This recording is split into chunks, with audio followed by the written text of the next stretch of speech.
Friends, ఈరోజు ఈ వీడియోని చూసిన తర్వాత మీరు ఖచ్చితంగా ఆశ్చర్యపోతారు మరియు నవ్వకుండా ఉండలేరు. భారత్ ట్రంప్కి ఎలాంటి దెబ్బ కొట్టింది అంటే దాని అరుపు వాషింగ్టన్లో వినిపించింది. ట్రంప్ భారత్ మరియు రష్యా బంధంలో నిప్పు పెట్టడానికి ఎంతో ప్రయత్నం చేశాడు, చాలాసార్లు బెదిరించాడు, ఎన్నో అడ్డంకులు టారిఫ్లు విధించారు. కాని జరిగింది ఏమిటి? ఎన్నిసార్లు అయితే ట్రంప్ భారత్ని ఓడించాలి అనుకున్నాడు, అన్నిసార్లు భారత్ మరియు రష్యాల బంధం గట్టిగా దృఢంగా మారింది. ఇప్పుడు ఎలాంటి పరిస్థితి ఏర్పడిందంటే రష్యా ఎలాంటి రహస్యమైన తలుపుని తెరిచింది అంటే ఇప్పుడు అమెరికా భారత్ని ఆపాలి అని అనుకున్నా ఆపలేదు, రష్యాని కూడా ఆపలేదు. ట్రంప్ మనసులో రష్యాని మరియు భారత్ని వేరు చేయాలి అని ఉండేది. ట్రంప్ ఇరాన్కి వెళ్లి ఇరాన్కి చెందిన చాహబార్ అనే పోర్టు దగ్గర భారత్ నౌకలు రాకుండా చేశాడు. దీనివల్ల భారత్ డైరెక్ట్గా రష్యాతో వ్యాపారం చేయలేదు అనుకున్నాడు. దీనికి రష్యా సైలెంట్గా సమాధానం ఇచ్చింది. రష్యా ఒక రహస్యమైన తలుపును తెరిచింది. రష్యా ఎలాంటి దారిని ఇచ్చింది అంటే దాన్ని అమెరికా కూడా ఆపలేదు. ఇప్పుడు భారత్ మరియు రష్యా మధ్య కేవలం ఆయిల్ ఒప్పందం మాత్రమే కాదు, పెట్రోకెమికల్, ఎలక్ట్రానిక్స్, వెపన్స్ మరియు ఆటోమొబైల్ పార్ట్స్ వంటి వస్తువుల వ్యాపారం డైరెక్ట్గా జరుగుతుంది. అయితే ఈ విషయం ట్రంప్కి రాత్రిపూట కూడా నిద్రపోనిస్తలేదు. స్టోరీ ఇక్కడే ఆగిపోదు. డిఫెన్స్ సెక్టార్లో కూడా ఎలాంటి అడుగు వేసింది అంటే దాన్ని చూసి అన్ని దేశాలు కూడా ఆశ్చర్యపోయాయి. భారత్కి చెందిన జోరాబర్ ట్యాంక్, ఈ ట్యాంక్ మునుపటి కంటే కూడా చాలా పవర్ఫుల్గా మారిపోయింది. మరోవైపు భారత్ మరియు బ్రెజిల్ మధ్య ఆయుధానికి ఆయుధం అనే ఒప్పందం కుదిరింది. దీని చూసి పశ్చిమ దేశాలు షాక్ అయ్యాయి.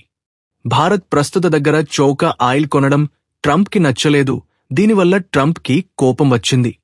రష్యా భారత్కి డబుల్ డిస్కౌంట్ ఇచ్చింది మరియు ట్రంప్ కోపంతో భారత్పై ట్రేడ్పై 25% పెనాల్టీ ట్యాక్స్ పెంచాడు.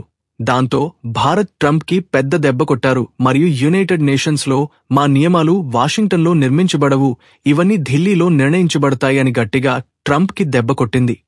దాంట్లో కోపంలో ఫ్రమ్ చాహబార్ పోర్ట్ నుంచి యాక్సెస్ క్యాన్సిల్ చేశాడు. కానీ ట్రంప్ ఒక విషయాన్ని మరిచిపోయాడు. అదేమిటంటే భారత్ మరియు రష్యా మధ్య ఇంటర్నేషనల్ ట్రాన్స్పోర్ట్ కారిడార్ మీద పనిచేస్తుంది అని. దాని తర్వాత రష్యా అమెరికాని లోపల నుంచి కదిలించింది. భారత్కి తను తోడుగా ఉన్నాను అని రష్యా ప్రకటించింది. అయితే ఇప్పటి నుంచి భారత్కి ఆటోమొబైల్, హెలికాప్టర్, ఎలక్ట్రానిక్స్, ఫార్మా మరియు ఐటీ వంటి హైసెట్ సెక్టార్లకు డైరెక్ట్గా సహాయం చేస్తానని చెప్పింది. కామాజ్లో భారత్ యొక్క కార్యాలయం తెరవడం జరిగింది. ఇది భారతీయ వ్యాపారస్తులకు వ్యాపార సహాయం చేస్తుంది. రష్యాలో ప్రస్తుతం భారతీయ విద్యార్థులు ఎంతోమంది చదువుతున్నారు మరియు రెండు దేశాల ఇండస్ట్రీ కలిసి ఒక కొత్త యుగాన్ని నిర్మించాలి అని భావిస్తున్నారు. ఫ్రెండ్స్, ఏదైనా ఒక బంధం నమ్మకంతో నిర్మించబడి ఉంటే దాన్ని ఎవరు కూడా విడదీయలేరు. ప్రస్తుతం రష్యాకి వ్యతిరేకంగా ఎన్నో దేశాలు శాంక్షన్ విధించాయి. కానీ రష్యా భారత్ కోసం ఇంకా తలుపులు తెరిచే ఉంచాడు. దీని అర్థం ఒక్కటే, భారత్ ఇప్పుడు కేవలం ఒక మిత్రుడు మాత్రమే కాదు, అత్యంత నమ్మకస్తుడు కూడా. ఇప్పుడు ఒక్కసారి ఆలోచించండి, భారత్ మరియు రష్యాల మధ్య వ్యాపారం పెరుగుతుంది. రెండు దేశాలు కూడా లోకల్ కరెన్సీని ఎక్కువగా వాడుతారు. అప్పుడు డాలర్ పరిస్థితి ఏమవుతుంది? అవును ఫ్రెండ్స్, ఇదే కదా నిజమైన ఆట. అమెరికాకి ఇది ఒక పీడకలగా మారిపోతుంది. ఎందుకంటే భారత్ మరియు రష్యా రెండు కలిసి కొత్త కరెన్సీని వాడకంలో తీసుకురాబోతున్నారు. కథ మధ్యలో మరొక మార్గం చేరింది, అదే సముద్ర మార్గం. దాని పేరు ఈస్టర్న్ కారిడార్. ఇది చెన్నై పోర్టుని రష్యా పోర్టుతో కలిసేలా చేస్తుంది. దీని దూరం దాదాపు 10,000 కిలోమీటర్లు. ఒకప్పుడు ఈ దూరం దాటడానికి చాలా సమయం పట్టేది, దాదాపు 40 రోజులు పట్టేది. కానీ ఇప్పుడు 24 రోజుల్లోనే వేగంగా సరుకు చేరిపోతుంది. అయితే ఇక్కడ అమెరికాకి భారత్ అనుమతి ఇవ్వలేదు. దాంతో భారత్ ఏ విధంగా ముందుకు వెళ్తుందో మనకు అర్థమవుతుంది. అయితే ఇప్పుడు మనం భారత్ డిఫెన్స్ సిస్టమ్ గురించి మాట్లాడుకుందాం. భారత్కి చెందిన జోరవర్ యుద్ధ ట్యాంక్ను హిమాలయాల్లో ఎలాంటి దారిలోనైనా నడిచే విధంగా తయారు చేశారు. దీన్ని బరువు తక్కువగా ఉన్న శత్రువుల ట్యాంకులను చెమటలు పుట్టిస్తుంది. అయితే మన భారతీయ సంస్థ అయిన డిఆర్డిఓ దీనికోసం 800 హార్స్ పవర్ ఇంజన్ని రెడీ చేసింది. అయితే ఈ ఇంజన్ మొత్తం కూడా మన దేశంలోనే తయారు చేశారు.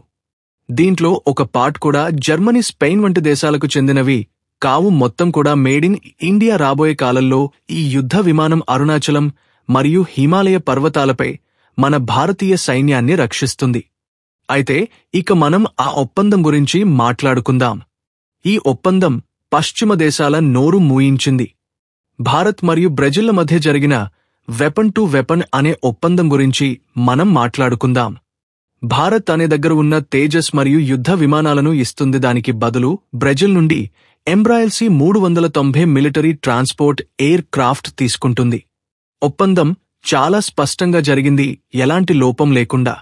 ఈ ఒప్పందం కేవలం 2 దేశాల మధ్య కాదు, 2 ఖండాల మధ్య జరిగింది. ఇది ఒక్కసారి ఆలోచించండి. అమెరికా ఎప్పుడు కూడా తనని తాను శక్తివంతంగా భావిస్తూ ఉంటుంది, కాని ఇప్పుడు భారత్ ఒక కొత్త యుగాన్ని రచిస్తుంది. రష్యాతో ఆర్థిక ఒప్పందమైనా, బ్రెజిల్ నుంచి ఆయుధ ఒప్పందమైనా, అదేవిధంగా స్వయంగా మనం తయారు చేసిన ఇంజన్తో నడిచే యుద్ధ ట్యాంక్ అయినా, ఇవన్నీ కూడా భారతదేశం యొక్క ఎదుగుదలను చూపిస్తాయి. ఇప్పుడు భారత్ స్వయంగా ఆలోచించి నిర్ణయం తీసుకునే విధంగా తయారైంది. ఫ్రెండ్స్, ఇదంతా వింటుంటే ఇవి కేవలం వార్తలు మాత్రమే కాదు. మన భవిష్యత్తు ఒకప్పుడు అమెరికా ఈ విధంగానే ఎదిగింది, కాని ఇప్పుడు దారి కంటే కూడా వేగంగా పైకి లేస్తుంది. ప్రస్తుతం ప్రతి ఒక్క దేశం, అది బ్రెజిల్ అయినా, యూరప్ అయినా, సౌదీ అరబ్ అయినా అన్ని కూడా భారత్ని ప్రత్యేకంగా చూస్తున్నాయి. భారత్ ఇప్పుడు నిర్ణయం తీసుకునే స్థాయిలో ఉంది అని ఈ దేశాలు భావిస్తున్నాయి. అగ్రరాజ్యమైన తన హితం కోసం పట్టించుకోదు అని భావిస్తాయి. ఫ్రెండ్స్, రష్యా కోసం భారత్ ఇప్పుడు కేవలం వ్యాపార నిమిత్తమే కాదు. రష్యాకి ఇప్పుడు ఇది చాలా బాగా తెలుసు. పశ్చిమ దేశాలు తనపైన క్యారెక్టర్ విధిస్తే తనను ఆదుకోవడానికి భారతీయుడు ముందు ఉంటుంది అని.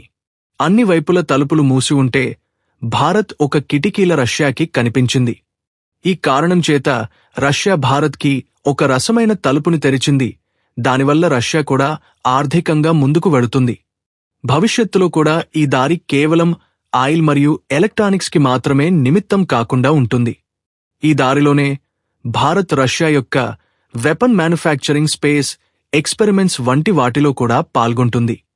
ఒకవేళ భారత్ ఈ అవకాశాన్ని సరిగ్గా ఉపయోగించుకుంటే త్వరలోనే ఆర్థికంగా బలంగా మారుతుంది. అప్పుడు ఆట మొత్తం మారిపోతుంది. ఎందుకంటే ఆ సమయంలో భారత్ని భయపెట్టడానికి అమెరికా దగ్గర అసలు ఏమీ ఉండదు.